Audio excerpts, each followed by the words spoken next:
सत्कर्म आप कर रहे हैं, थोड़ा सा अच्छा कार्य आप कर रहे हैं, भगवत भजन आप कर रहे हैं, कीर्तन आप कर रहे हैं, मंत्र जाप आप कर रहे हैं, स्मरण आप कर रहे हैं, नाम जाप यदि आप कर रहे हैं, तो वो लोभ से पवित्र होना चाहिए, बहुत दूर।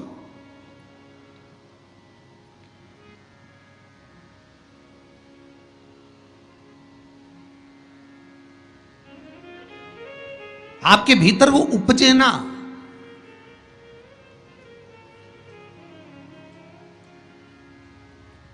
फिर चाहे दुनिया के लोग कितना भी कहे ना, वो एक बेल बेचारा किसान का एक बेल कुएं में गिर गया। अब कुएं में गिर गया तो किसान का बेल जब कुएं में गिरा तो ये देखा कि कुएं में से बेल को निकालना है। खूब मेहनत करी किसान ने बेल को निकालने की, पर वो बेल निकल नहीं रहा था। बहुत बहुत बहुत बहुत मेहनत करने के बाद भी वो बेल नहीं निकला। बहुत अथक प्रयास करा गया पर बेल नहीं निकला। तब किसान ने फिर कहीं मशीन वाले से कहा होगा कि इस बेल को निकालना है। मशीन वाले ने कहा 25,000 रुपये लग जाएंगे, 20,000 रुपये लग जाएंगे। तो उसने सोचा 20,000 25,000 लग जाएगा तो इससे अच्छा है कि इसको पड़े ही रहने दो। बेल किसी काम का तो था नहीं, बूढ़ा हो गया था। अगर बेल बूढ़ा हो गया है तो इसी कुएं में पड़े रहने दो, मर जाएगा।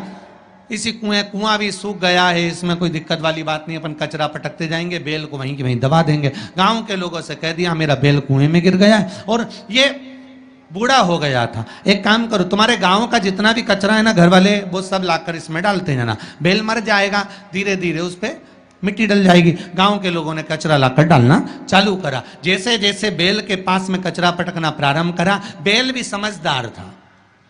इधर कचरा पटकते तो इधर पांव रखकर खड़ा हो जाता, इधर पटकते तो इधर पांव रखकर खड़ा हो जाता। धीरे धीरे पूरा कुआं भराते चले गया और बेर कचरे पर पांव रखते रखते रखते रखते रखते रखते बाहर।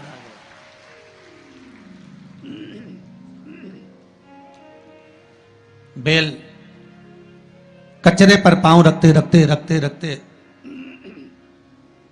बाहर आ गया, ऊपर आ गया। और जब वो ऊपर आया, निकल कर बाहर भाग गया, निकल कर बाहर भागा।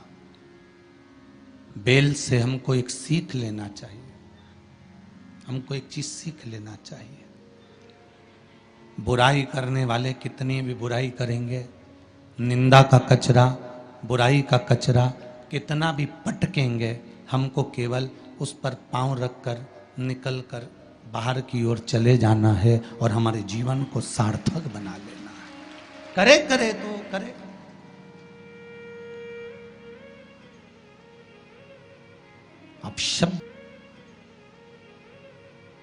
अब शब्द कहने वाला कहता रहे, ताने देने वाला देता रहे, गाली देने वाला देता रहे।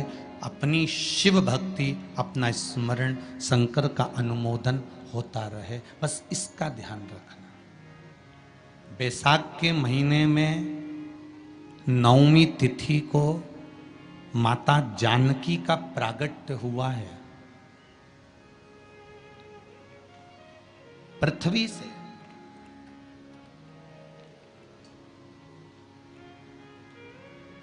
कभी एक विचार करिएगा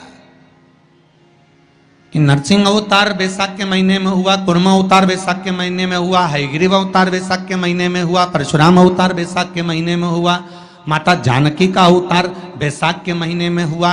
आखिर बैसाख के महीने में, माधव महीने में इतनी महत्वता क्यों?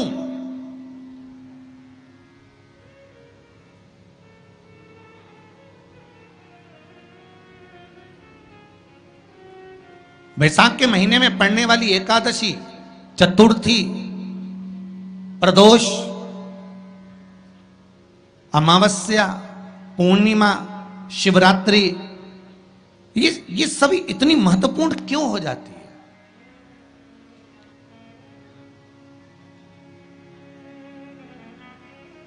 इसकी महत्वता इतनी प्रबल क्यों हो जाती है? किस लिए?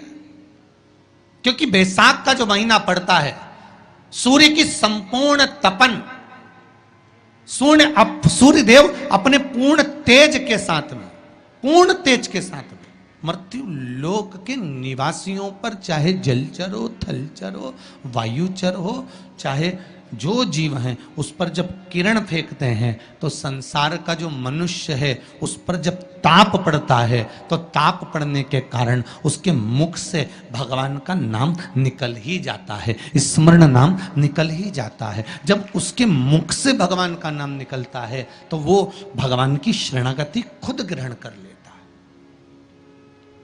स्वयं।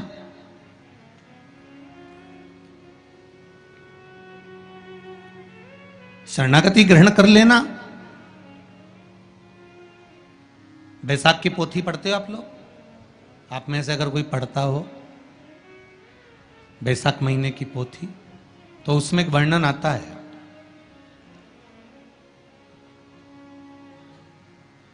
गीता प्रेस गोरखपुर के कल्याण अंक में भी आप ये पावन बैसाख चरित्र श्रवण कर सकते हैं। उसमें बैसाख महीने की पोथी में 10वें दिवस की कथा में 10वें अध्याय में एक व्याध और शंख मुनि का चरित्र आता है।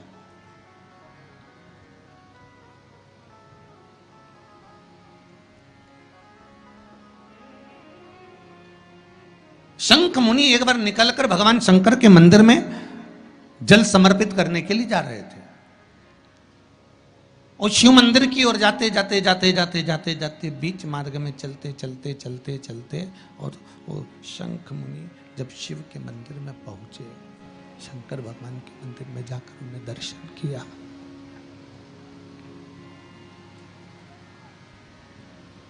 जल का पात्र उठाया और वो जल का पात्र उठाकर जब